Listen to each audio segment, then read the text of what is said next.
అందరికీ ముందుగా గణతంత్ర దినోత్సవ శుభాకాంక్షలు.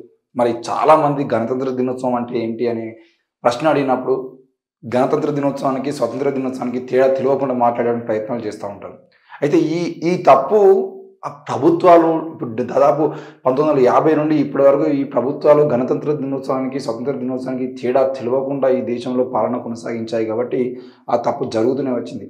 మరి డిగ్రీలు, పీజీలు చేసినటువంటి విద్యార్థులకు కూడా గణతంత్ర దినోత్సవంకి, స్వాతంత్ర దినోత్సవానికి చిన్నపిల్లల్ని అడుగుతూనేమో వాళ్ళేమో రెండు రోజులు జెండా వందనం చేస్తారు కాబట్టి జెండా వందనం ఆ కార్యక్రమం జరుగుతుందని చెప్పేసి సమాధానాలు ఇస్తూ ఉంటారు. కానీ డిగ్రీలు, పీజీలు పూర్తి చేసినటువంటి విద్యార్థులు కూడా ఈరోజు గణతంత్ర దినోత్సవం అంటే ఏంటి అని అంటే స్వతంత్ర దినోత్సవం అంటారు. అసలు గణతంత్ర దినోత్సవానికి మీకు తెలిసిన నాయకుని పేరు చెప్పండి, ఎవరిని గుర్తు చేసుకుంటామా అంటే గాంధీ పేరు, మిగతా వాళ్ళ పేరు చెప్తూ ఉంటారు. అసలు గణతంత్ర దినోత్సవం అంటే ఏంటి అని అడిగితే సమాధానం చెప్పిన పరిస్థితిలో ఈరోజు దేశంలో ఉన్నటువంటి పౌరులు ఉండడం చాలా బాధాకరం. మరి గణతంత్ర దినోత్సవం అంటే ఒక దేశపు రాజ్యాంగం అమలులోకి వచ్చినటువంటి రోజుని గణతంత్ర దినోత్సవంగా ప్రకటించుకొని ఆ రోజును గణతంత్ర దినోత్సవంగా జరుపుకుంటూ ఉంటారు. మరి మన దేశానికి 1950లో ఈ గణతంత్ర దినోత్సవం జరుపుకోవడం స్టార్ట్ చేశాం. ఎందుకనంటే డాక్టర్ బాబాసాహెబ్ అంబేద్కర్ ఈ దేశానికి, స్వతంత్ర భారతదేశానికి రాజ్యాంగాన్ని రాసి ఆ రాజ్యాంగాన్ని అమలుకి వచ్చిన తర్వాత ఈ దేశం గణతంత్ర దినోత్సవంగా జనవరి 26వ తేదీన ప్రకటించడం జరిగింది.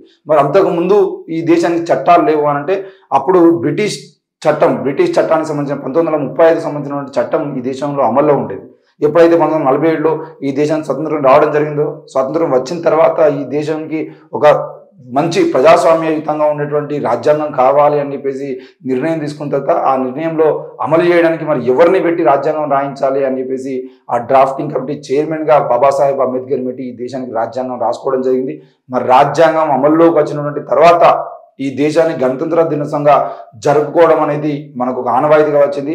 అది జనవరి 26, 1950 నుండి మన దేశంలో గణతంత్ర దినోత్సవం జరుపుకుంటా ఉన్నాం. మరి ఈ రోజున మిగతా ఏ నాయకులకు సంబంధం లేనటువంటి కేవలం బాబాసాహెబ్ అంబేద్కర్ ఫోటోను మాత్రమే పెట్టుకొని ఈ గణతంత్ర దినోత్సవాన్ని జరుపుకోవాల్సినటువంటి అవసరం ఉన్న క్రమంలో కూడా చాలాసార్లు బాబాసాహెబ్ అంబేద్కర్ ఫోటో లేకుండా మరి కేవలం గాంధీ ఫోటోను, నెహ్రూ ఫోటోను, కొంతమంది అయితే భారత స్వతంత్ర ఉద్యమంలో పాల్గొన్న అంటే ఆగస్టు 15 నాడు పెట్టుకోవాల్సినటువంటి ఫోటోలను, భగత్ సింగ్ లాంటి ఫోటోలను కూడా ఈరోజు గణతంత్ర దినోత్సవం రోజు పెట్టుకొని వాళ్ళు కార్యక్రమం నిర్వహిస్తూ ఉంటారు. కాబట్టి విద్యార్థులుగా ఉన్నటువంటి దశలోనే గణతంత్ర దినోత్సవానికి, స్వతంత్ర దినోత్సవానికి తేడా ఏందో తెలిపాల్సినటువంటి బాధ్యత మనందరి మీద ఉంది. మరి ఈ రోజు గణతంత్ర దినోత్సవం జరుపుకుంటున్న భారతీయ పౌరులందరికీ కూడా మా మీడియా తరఫున కూడా మేము గణతంత్ర దినోత్సవం శుభాకాంక్షలు తెలియజేస్తా ఉన్నాం. ఉజ్వల భవిష్యత్తు వైపు అడుగులు, సామాజిక వారసత్వ విశిష్ట ఘట్టాలతో జాతికి ఖ్యాతి, రిపబ్లిక్ డే సందేశంలో రాష్ట్రపతి ముర్ము. మొత్తానికైతే అందరూ ఉజ్వల భవిష్యత్తు కోసం ముందడుగు వేయాలి. సామాజిక న్యాయం కోసం, వారసత్వం కోసం, అంటే మన దేశ వారసత్వం కోసం విశిష్ట ఘట్టాలతో జాతికి ఖ్యాతి తీసుకురావాలని చెప్పేసి ఆమె చెప్పడం జరిగింది.